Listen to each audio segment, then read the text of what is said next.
오늘 출애굽기 10장도 하나님이 애굽에 내린 재앙에 대한 말씀입니다. 10가지 재앙 중에 8번째 메뚜기 재앙과 9번째 흑암의 재앙입니다. 우리가 이 10가지 재앙에 대한 말씀을 대할 때마다 가지게 되는 한 가지 의문이 있습니다.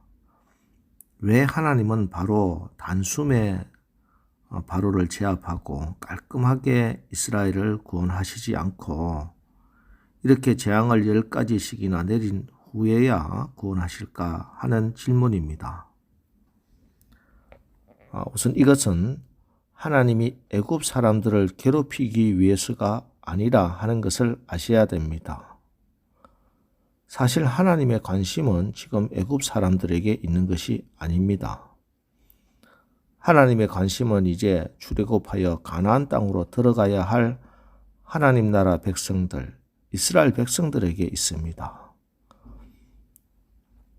그래서 이 10가지 재앙도 사실 애굽 사람들이 목적이 아니라 이스라엘 백성들을 위한 재앙입니다. 무슨 말이냐? 하나님이 이스라엘 백성들을 훈련시키기 위함이라는 것이지요. 사실 이스라엘 백성들은 430년간 애굽 땅에 살면서 아브라함과 이삭과 야곱의 하나님이 어떤 분인지 잊어버리고 있었고, 그리고 애굽의 종교와 문화에 익숙해져 있었습니다. 그것은 앞으로 광야를 지나면서 보이는 백성들의 모습에서 충분히 알 수 있지요. 그래서 하나님은 애굽을 떠나기 시작하면서부터, 출애굽을 시작하면서부터 애굽에서 애굽인들과 함께 섬기던 그 우상들을 하나하나 굴복시키면서 하나님이 어떤 분이신지에 대해 이스라엘을 훈련시키는 것입니다. 때문에 애굽에 내린 10가지 재앙은 철저하게 애굽 사람들이 섬기는, 또 이스라엘 백성들도 익숙해져 있는 그 우상들과의 대결 구도로 이끌고 있습니다. 영적 전쟁이라는 것이지요. 피 재앙은 나일강의 신 하피, 개구리 재앙은 개구리 모양의 머리를 한 헤카 신, 그리고 이 재앙은 땅의 신 갭, 파리 재앙은 코프리 신, 가축이 죽는 재앙은 유명한 황소신 아피스와 관련이 되어 있습니다.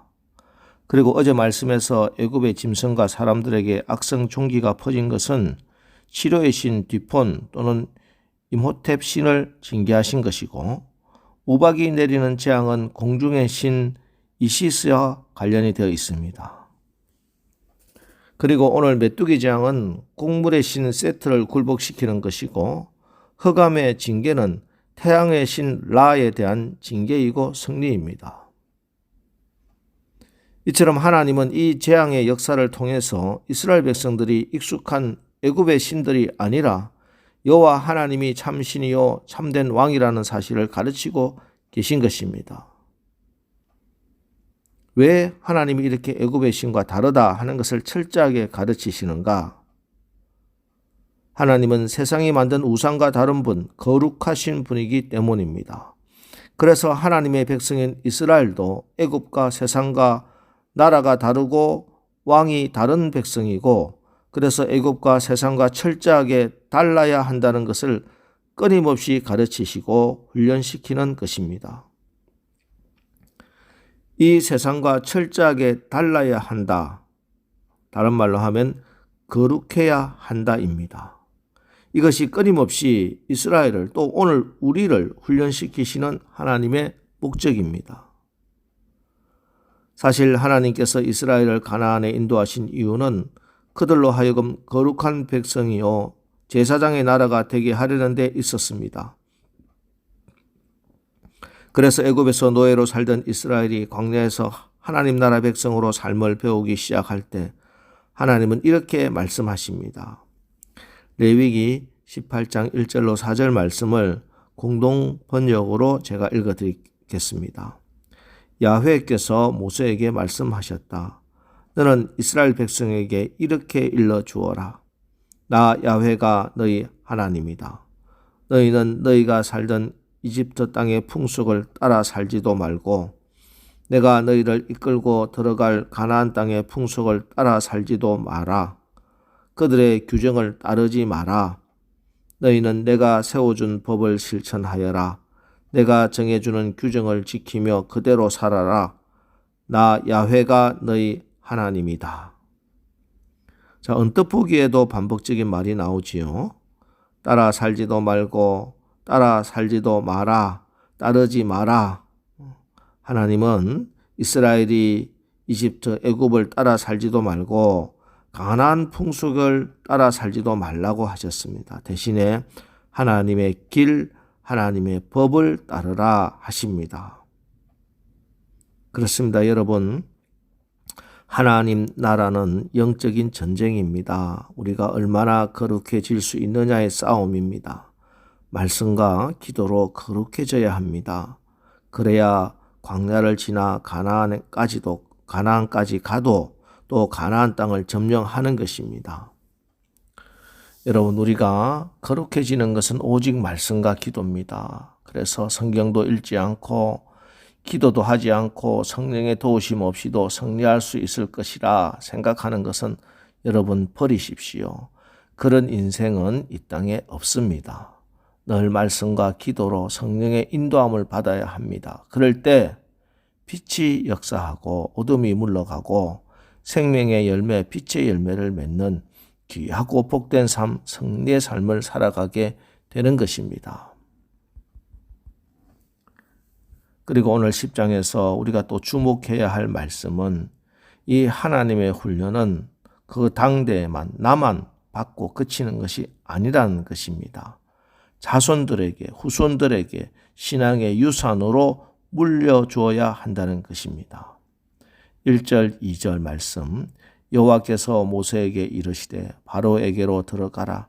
내가 그의 마음과 그의 신하들의 마음을 완강하게 함은 나의 표징을 그들 중에 보이기 위함이며 내가 애굽에서 행한 일들 곧 내가 그들 가운데서 행한 표징을 내 아들과 내 자손의 귀에 전하기 위함이라. 너희는 내가 여호와인 줄을 알리라. 그런데 바로는 마귀는 뭐라고 합니까? 10절 11절 바로가 그들에게 이르되 내가 너희와 너희 어린 아이들을 보내면 여호와가 너희와 함께 한과 같으니라. 보라, 그것이 너희에게는 나쁜 것이니라. 그렇게 하지 말고 너희 장정만 가서 여호와를 섬기라. 이것이 너희가 구하는 바니라. 이에 그들이 바로 앞에서 쫓겨나니라. 자, 여기 개역 성경의 번역에서는 명확하지 않은데 공동 번역으로 제가 다시 한번 읽어드리면요, 이렇게 번역됩니다. 그러자 파라오가 호통을 쳤다. 내가 너희를 가족과 함께 내보내게 해달라고 야훼께 실컷 빌어보아라. 내가 너희에게 식구를 딸려 보낼성 싶으냐. 허튼 수작은 부리지 마라. 어림도 없다. 장정들이나 가서 야훼를 예배하여라. 너희가 바라던 것이 그것이 아니냐. 그들은 파라오 앞에서 쫓겨났다. 예. 부모가 믿는 것은 막을 수 없다면 자녀들에게는 믿음을 물려주는 것만큼은 어떻게 하든지 막아보겠다 하는 것입니다. 이것이 마귀의 소원입니다. 이것이 마귀의 전략입니다. 반면에 하나님의 소원, 하나님의 비전은 무엇입니까? 하나님이 아브라함을 부르실 때 뭐라고 말씀하셨습니까? 창세기 18장 19절 말씀, 내가 그로 그 자식과 건수에게 명하여 여호와의 도를 지켜 의와 공도를 행하게 하려고 그를 택하였나니. 자, 이 말씀도 세번역 성경을 보면 뜻이 명확해지는데요. 제가 세번역으로 읽어드리면 내가 아브라함을 선택한 것은 그가 자식들과 자손을 잘 가르쳐서 나에게 순종하게 하고 옳고 바른 일을 하도록 가르치라는 뜻에서 한 것이다. 예, 아브라함을 선택한 것이 아브라함의 자식들과 자손들을 잘 가르쳐 하나님의 자녀되게 하기 위한 것이라는 것입니다. 그렇습니다. 오늘도 부모된 우리에게 가장 중요한 사명은 이 신앙의 유산을 잘 이어가는 것입니다. 오늘날 이 땅의 부모들은 자식들의 먹는 것, 입는 것, 잠자는 것에서부터 친구 교제하는 것, 상급 학교 진학하는 문제, 나아가 결혼 배우자 등등 인생 대소사 모든 것에 간섭하지 않는 부분이 없습니다. 그런데 이상하게도 이렇게 자녀 교육에 열정적이라는 이런 분들이 유독 신앙의 문제만큼은 자유라고 말합니다. 신앙이 그의 인생에서 먹는 것, 입는 것, 학교 진학 문제보다 못한다는 말인지 무슨 연유인지 모르겠습니다만은 왠지 신앙에 대해서는 늘 느긋합니다. 그러나 우리가 분명히 알아야 하는 사실은 부모는 자녀에게 다른 것은 몰라도 신앙의 유산, 믿음의 유산은 꼭 물려줄 책임이 있다는 것입니다. 여러분들의 자녀들을 이 세상에 썩어져가는 허망한 것에 자기 인생을 걸도록 내버려 둬서는 안 됩니다. 하나님의 비전을 향해 우리 자녀들의 인생을 쏘아 올리십시오. 그래야 하나님이 우리를 구원하시고 우리 가정을 구원하신 그 아름다운 계획을 이루는데 온전히 쓰임받는 귀하고 복된 여러분들의 가정들, 여러분들의 자녀들 다 되시기를 주님의 이름으로 축원합니다. 기도하겠습니다.